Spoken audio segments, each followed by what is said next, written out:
उत्तर प्रदेश सरकार में मंत्री राकेश सचान इस वक्त बातचीत के लिए हमारे साथ मौजूद है। उत्तर प्रदेश में 9 सीटों पर उपचुनाव है। फूलपुर के इंचार्ज भी राकेश सचान है। किस तरह से तैयारियां चल रही हैं, बातचीत करते हैं। सर, आप फूलपुर के इंचार्ज भी हैं। फूलपुर सीट पर अगर हम बात करें तो उपचुनाव होना है, किस तरह से पार्टी की रणनीति है और क्या तैयारी है? देखिए, उत्तर प्रदेश में योगी जी और देश में मोदी जी की सरकार चल रही है और लगातार गरीब कल्याण की जो योजनाएं बन करके गांव-गांव लोगों तक पहुंच रहे हैं, उससे जनता प्रभावित है। और संगठन में पूरी तरह से जो हमारा बूथ स्तर तक पन्ना प्रभारी, सेक्टर प्रभारी, मंडल अध्यक्ष और पार्टी के सभी नेता एकजुट होकर के चुनाव में लगे हैं। फूलपुर तो हम जीतेंगे ही, और उत्तर प्रदेश में जो 9 विधानसभाओं के चुनाव हैं उनमें भी भारतीय जनता पार्टी का कमल खिलेगा। सर, समाजवादी पार्टी के मुखिया अखिलेश यादव दीपावली के बाद जो है वो प्रचार करते हुए नजर आएंगे। ताबड़तोड़ रैलियां होंगी, कार्यक्रम होगा। और अभी भी करहल सीट पर समाजवादी पार्टी के कई नेता हैं, चाहे हम डिम्पल यादव की बात करें, धर्मेंद्र यादव की बात करें, खूब प्रचार किया जा रहा है। देखिए, उपचुनाव है और उपचुनाव में जनता जानती है कि भारतीय जनता पार्टी की सरकार आगे भी चलेगी 2.5 साल, और हमको लाभ, योजनाओं का विकास सब सरकार से मिलना है। तो ज़्यादातर लोगों की मानसिकता भी रहती है, और मानसिकता है भी, और पार्टी ने पूरे इन क्षेत्रों में सब जगह बड़ी जिम्मेदारी से काम भी किया है। तो हम नहीं समझते करहल में कितनी भी ताकत लगाएं, इस बार वहाँ चुनाव हो रहा है। चूँकि परिवार में 5 एमपी हो गए, ये विधानसभा में भी उन्होंने दे दिया, तो लोगों में नीचे आक्रोश भी है कि और भी लोग तो हैं जो राजनीति में काम करते हैं, उनको भी अवसर मिलना चाहिए।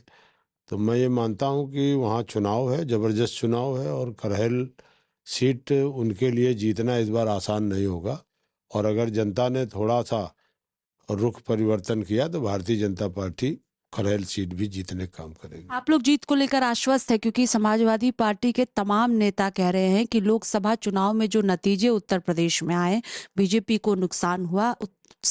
उपचुनाव में भी यही स्थिति भारतीय जनता पार्टी की रहने वाली है।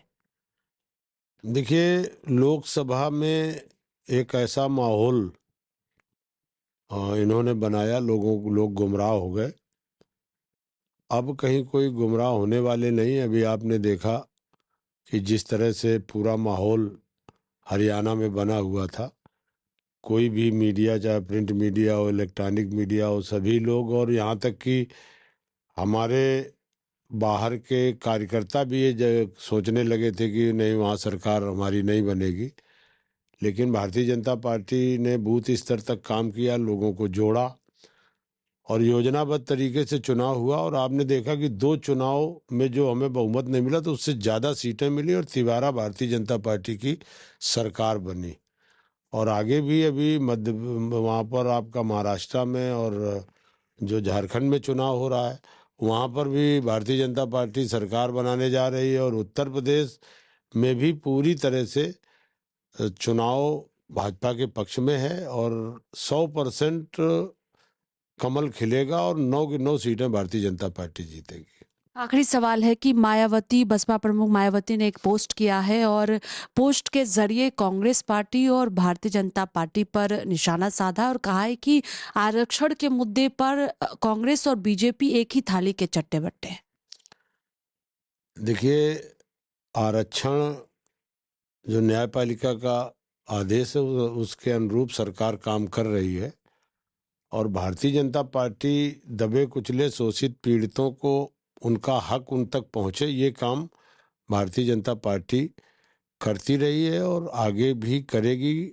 संविधान की बात जो विपक्ष ने उठाई, तो भारतीय जनता पार्टी में जो माननीय नरेंद्र मोदी जी हैं, उन्होंने जिस तरह से संविधान में आरक्षण की व्यवस्था थी उसको लागू किया, और आरक्षण पर 100% जो जिन तक पहुंचना चाहिए उन तक आरक्षण का लाभ भी पहुंचा है।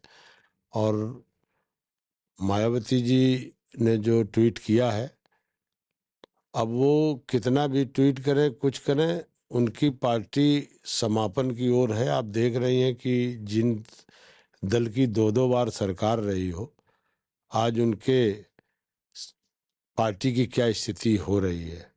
तो आरक्षण जिनको मिलना चाहिए उनको आरक्षण दिया जा रहा है और न्यायपालिका के आदेशों का अनुपालन किया जा रहा है।